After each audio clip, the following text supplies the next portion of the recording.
अब हम इनके डिस्टिंग्विशिंग करैक्टरिस्टिक्स कर लेते हैं इस वीडियो में। तो मैंने आपको बताया था कि वो क्या बातें हैं जो सीलेंट ट्रेट को दूसरे फाइलम से डिफ्रेंशिएट कर देती हैं, वो थी इनकी नाइडोसाइड की प्रेजेंस। बाकी तो हैं उनके करैक्टरिस्टिक्स, लेकिन ये यूनिक इनके करैक्टरिस्टिक्स हैं। और अल्टरनेशन ऑफ जनरेशन और पॉलीमॉर्फिज्म, ये 3 बातें हैं। नाइडोसाइड के बारे में मैंने आपको पहले ही बताया कि उनका एक्सटिंगिंग सेल है जिसको हम नाइडोसाइड कहते हैं, जिसका काम क्या होता है कि वो प्रे को पकड़ता है, अपना शिकार पकड़ के और खाना वहाँ से लेते हैं वो। तो ये हमारे पास नाइडोसाइड की प्रेजेंस होगी। अब अल्टरनेशन ऑफ जनरेशन और पॉलीमॉर्फिज्म दोनों आपको समझ आ जाएगी अगर मैं आपको एक कॉन्सेप्ट समझा दूंगी। तो वो कॉन्सेप्ट पहले हम कर लेते हैं। सबसे पहले आप लोगों ने याद रखना है कि हमारे पास 2 फॉर्म्स में पाए जाते हैं जितने भी सीलेंट ट्रेट्स हैं। एक को नाम दिया जाता है पॉलिप और दूसरे को नाम दिया जाता है मेड्यूसी। अब ये हैं क्या फॉर्म्स? पॉलिप का मतलब, पॉलिप की जो हमारे पास इसका मतलब क्या होता है और इसका मतलब क्या होता है ये हम देखते हैं। पॉलिप जो होगा हमारे पास, ये कौन से इनकी फॉर्म है जिसमें ये सिसाइल होते हैं, यानी ये मूव नहीं कर सकते। जबकि मेड्यूसी में फ्री लिविंग होते हैं, यानी ये मूवमेंट शो कर सकते हैं, मोटाइल होते हैं। ये इनकी फॉर्म्स है, यानी एक तो वो आराम से एक जगह ही बैठे रहेंगे और एक काम कर रहे हैं, इनकी 2 फॉर्म्स में। अब जो ये एक जगह अकेले ही बैठे रहेंगे ना, उनका काम क्या होगा कि उन्होंने ना सिर्फ़ और सिर्फ न्यूट्रिशन खाना ही खाते रहना है और उन्होंने कुछ भी नहीं करना अगर वो पॉलिप फॉर्म में पाए जाएंगे सीलेंट ट्रेट तो।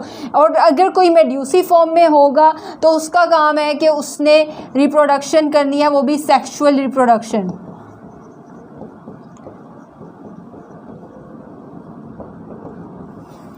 अब जो ऑर्गेनिजम्स पॉलिप फॉर्म के अंदर होंगे सीलेंट ट्रेट में, उनकी जो शेप होगी वो हाइड्रा की शेप जैसे होती है। आपने हाइड्रा की शेप याद रखनी है, सिलेंड्रिकल। उनकी शेप क्या होगी? सिलेंड्रिकल। और जो मेड्यूसी होंगे उनकी अम्ब्रेला लाइक होगी। अम्ब्रेला लाइक में आपने क्या याद रख लेना है? हमारे पास है जेलीफिश। ठीक हो गए। अब ये इनकी फॉर्म्स आ गई। अब इनको पॉलिप्स फॉर्म में जो होंगे जो तो उनको हम कहेंगे गैस्ट्रोजोइड, और जो हमारे पास मेड्यूसी फॉर्म में होंगे उनको कहेंगे हम गोनोजोइड। अब ये गुनेड से निकला है गोनोजोइड, तो साफ पता चलेगा आपको कि सेक्सुअल रिप्रोडक्शन में वो इन्वॉल्व होंगे और ये न्यूट्रिशन में। अब ये पॉलिप फॉर्म में जो ऑर्गेनिज्म होंगे उन्होंने भी तो रिप्रोडक्शन करनी होगी। तो हमने शुरू में पहले पढ़ा था कि ये जो सीलेंट ट्रेट है वो एक सेक्सुअल रिप्रोडक्शन भी करते हैं। तो ये पॉलिप जो होंगे ये सेक्सुअल रिप्रोडक्शन नहीं कर पाएंगे, तो ये सिर्फ और सिर्फ ए सेक्सुअल रिप्रोडक्शन करेंगे। और हमारे पास जो मेड्यूसी होगी वो जैसे कि हमने ऊपर पढ़ा कि वो सेक्सुअल रिप्रोडक्शन से ही नेक्स्ट जनरेशन प्रोड्यूस करेंगे। उनका काम ही ये है कि उन्होंने सेक्सुअल रिप्रोडक्शन करनी है, because they are freely floating. ये हमारे पास सब कुछ हो गया है। अब आप लोगों को मैं अगर एक इम्पॉर्टेंट बात बताऊँ तो अल्टरनेशन ऑफ जनरेशन क्या है। हमारे पास ना कुछ ऐसे सीलेंट ट्रेट्स हैं जो कि पॉलिप फॉर्म में ही रहते हैं, वो चेंज ही नहीं होते। उसमें हाइड्रा है, और हमारे पास कुछ ऐसे मेड्यूसी हैं जो कि मेड्यूसी फॉर्म में ही रहते हैं, चेंज नहीं होते। ये जेलीफिश जैसे हमारे पास एग्जांपल है। लेकिन अब कुछ हमारे पास हैं जो कि अपनी एक जनरेशन में, एक ज़िंदगी में या एक ही ज़िंदगी में 2 तरह से रोल प्ले करते हैं। आधी ज़िंदगी वो पॉलिप के तौर पे गुजारते हैं और आधी ज़िंदगी मेड्यूसी फॉर्म में। आधी ज़िंदगी आराम से पड़े रहना, खाते रहने में गुजारते हैं, और जो बाद की ज़िंदगी है उसमें वो रिप्रोडक्शन में गुजार देते हैं, ये काम करते हैं। तो ऐसे सीलेंट ट्रेट्स जो कि अपनी आधी ज़िंदगी में पॉलिप रहते हैं, आधी ज़िंदगी में मेड्यूसी रहते हैं, तो इसको यानी अपने आप को कन्वर्ट करना है एक जनरेशन से दूसरी जनरेशन में, इसको हम कहते हैं अल्टरनेशन ऑफ जनरेशन। मेड्यूसी चाहे तो वो पॉलिप भी बन सकते हैं और पॉलिप चाहे तो मेड्यूसी भी बन सकते हैं। लेकिन ये कुछ सीलेंट ट्रेट के लिए बात है, सबके लिए नहीं है। जैसे हाइड्रा हमेशा पॉलिप ही रहता है, मेड्यूसी हमेशा, जेलीफिश हमेशा मेड्यूसी रहेगी। ठीक है, तो ये अल्टरनेशन ऑफ जनरेशन जो है हमारे पास ये कुछ सीलन ट्रेट्स के लिए है। जैसे कि मैं आपको नाम बता देती हूँ वो कौन से सीलन ट्रेट हैं जो अल्टरनेशन ऑफ जनरेशन करते हैं। तो उसमें हमारे पास आता है ओबीलिया, ओबीलिया के साथ हमारे पास फाइसेलिया भी आता है, फाइसेलिया के साथ हमारे पास वेलिला भी आता है, बहुत सारे हैं। तो ओबीलिया ख़ास तौर पे और फाइसेलिया, ये दो एग्जांपल आपने याद रखनी है। और बेशक फाइसेलिया भूल जाए लेकिन ओबीलिया का नाम आपने ज़रूर याद रखना है, क्योंकि हमारी बुक में इसके साथ लिखा हुआ है। अब ये जनरेशन को अल्टरनेट कैसे करते हैं, कैसे मेड्यूसी पॉलिप में और पॉलिप मेड्यूसी में कन्वर्ट हो जाते हैं। तो हमारे पास पॉलिप जो होता है ना वो एसेक्सुअल रिप्रोडक्शन करता है, और जैसे कि हमने कहा कि ये एसेक्सुअल रिप्रोडक्शन ही कर सकता है और वो फिर उसको मेड्यूसी में कन्वर्ट करता है। अब कैसे, जैसे हम हाइड्रा वैसे ही कन्वर्जन नहीं करता, लेकिन हम एग्जांपल ले लेते हैं। ये हाइड्रा है, हाइड्रा एसेक्सुअल रिप्रोडक्शन में बर्डिंग करेगा। ये बर्ड किसका निकला, अब इस बर्ड ने आगे से क्या किया कि वो अलग हो गया और ये अब फ्रीली फ्लोटिंग हो गया है। तो अब ये फ्रीली फ्लोटिंग हो गया है तो ये फिर क्या बन जाएगा, मेड्यूसी फॉर्म। ठीक हो गया। इस तरह ये एसेक्सुअल रिप्रोडक्शन करके मेड्यूसी में कन्वर्ट करते हैं अपने आप को। और मेड्यूसी कैसे इसमें कन्वर्ट होते हैं, वो ये होता है कि ये सेक्सुअल रिप्रोडक्शन करते हैं और जो सेल्स बनते हैं वो अपने आप को, जो कि हमारे पास जाइगोट बनता है, वो अपने आप को आके किसी जगह पे खड़ा कर देता है और वहाँ पर फिर ये होता है कि वो उस ज़मीन के साथ अटैच हो जाते हैं और फिर वो हमारे पास पॉलीफॉर्म बन जाती है। यानी ज़िंदगी के आधे हिस्से में वो आराम से बैठेंगे और ज़िंदगी के आधे हिस्से में वो फ्रीली फ्लोटिंग होंगे।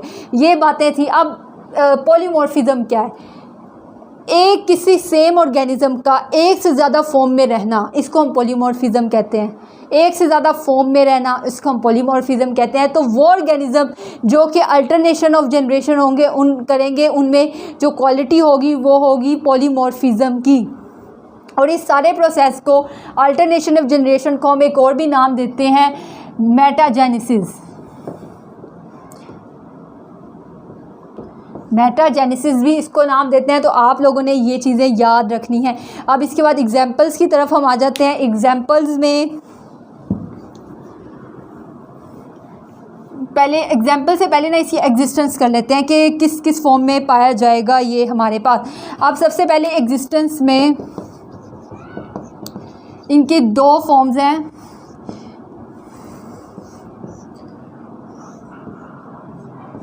एक तो ये फ्री फ्लोटिंग होंगी, जैसे मैंने आपको कहा फ्री लिविंग, और एक ये सिसाइल होंगे। सिसाइल यानी मूवमेंट शो नहीं कर सकते। तो उनके सिसाइल में जो हमारे पास सिसाइल होंगे उसकी एग्जांपल क्या है, हाइड्रा, ओबीलिया,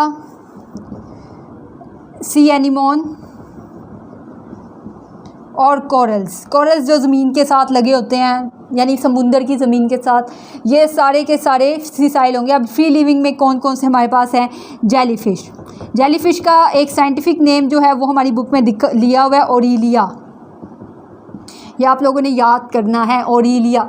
अब ये एक तो इस फॉर्म में रहेंगे कि फ्रीली फ्लोटिंग होगी या फिर सिसाइल होंगे। इनकी एक दूसरी एग्जिस्टेंस भी होगी कि ये अलोन रहेंगे, यानी सॉलिटरी, अकेले रहेंगे, या फिर ये कॉलोनी बना कर रहेंगे। तो जो अकेले रहेंगे उनमें हमारे पास आता है हाइड्रा। हाइड्रा अकेला रहता है। जेलीफिश अकेली रहती है, वो किसी के साथ कॉलोनी नहीं बना रही। और सी एनिमोन अकेला रहता है। अब जो कॉलोनी बना रहे हैं उनमें हमारे पास आता है फाइसेलिया, वेलिला और उसके साथ ओबीलिया। ठीक हो गए। ये सारे हमारे पास ये एग्जांपल्स होगी। अब आप लोगों ने ये तो देख लिया कि ये सब कुछ हमने देखा। अब हम इन सब को सम अप करके इनकी एग्जांपल्स को एक जगह नोट डाउन कर लेते हैं।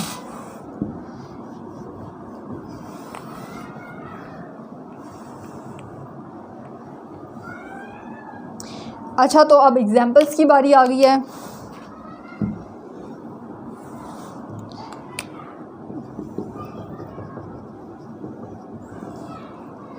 एग्जांपल्स में हमारे पास एक तो सी एनिमोन है, ओरिलिया है। ओरिलिया क्या था, जेलीफिश का दूसरा नाम है। हमारे पास ब्रांचियोसेरेंथस था जो हमने शुरू में पढ़ा था, जो कि 2 मीटर की लेंथ पर भी जा रहा था, जिसके बारे में हमने पढ़ा था। उसके अलावा एक्टिनिया है एक, जो कि सीलेंट्रेट है। उसके अलावा हमारे पास जो हमने पढ़े जेलीफिश तो हमने कर लिया है, एनीमोन भी कर लिया, हाइड्रा के साथ हमने 3 जो कॉलोनियल किए हैं, ओबीलिया, फाइसेलिया और उसके बाद वेलेला। ठीक हो गया। और एक मैड्रीपोरा भी है। अब इनकी जो इम्पोर्टेंस है वो हम देख लेते हैं। हमारे पास जो फाइसेलिया, इसका दूसरा नाम है पोर्तुगीज़ मैन ऑफ वॉर। ये आपने याद रखना है, ये MCQs आ सकता है, बल्कि पेपर लीक हो गया है। यही MCQs आपको MD कैट में आना है, नोट इट डाउन। और मैड्रीपोरा जो है इनको कोरल्स कहते हैं, यहाँ पर पेपर लीक हो गया। ये दोनों के दोनों क्वेश्चंस आपको आ जाने हैं। मैड्रीपोरा कोरल्स को कहते हैं, कोरल रीफ्स जो बनाते हैं उनको हम मैड्रीपोरा कहते हैं। और जेलीफिश का मैंने नाम आपको बता दिया, ओडिलिया है दूसरा नाम, आपने याद रखना है। ये सब के सब आपने एग्जांपल्स इसकी याद रखनी है। एक्टीनिया के बारे में क्या बात है कि एक्टीनिया हमारे पास पॉलीफॉर्म में होता है, ये आपने याद रखना है। और दूसरी बात एक्टीनिया की जो है वो ये है कि ये ना बड़े बड़े पोर्शंस में डिवाइड हुआ होता है इस तरह। तो इन पोर्शंस को ना मीजेंट्रीज कहते हैं। मीजेंट्रीज आपको MCQs आ सकता है कि किसके पास होते हैं, तो वो आप कहेंगे कि एक्टीनिया के पास मीजेंट्रीज होते हैं। और उसके अलावा ये जो मैड्रीपोरा है, इसकी इंपॉर्टेंस क्या है कि इसका जो स्केलेटन होता है वो कैल्शियम कार्बोनेट का बना होता है। तो कैल्शियम कार्बोनेट का बना होने की वजह से ये हमारे पास कोरल्स रीफ बनाता है।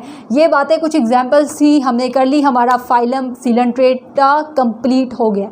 फिर मिलते हैं आपसे अगले फाइलम प्लेटीहेल्मिन्थीज के साथ।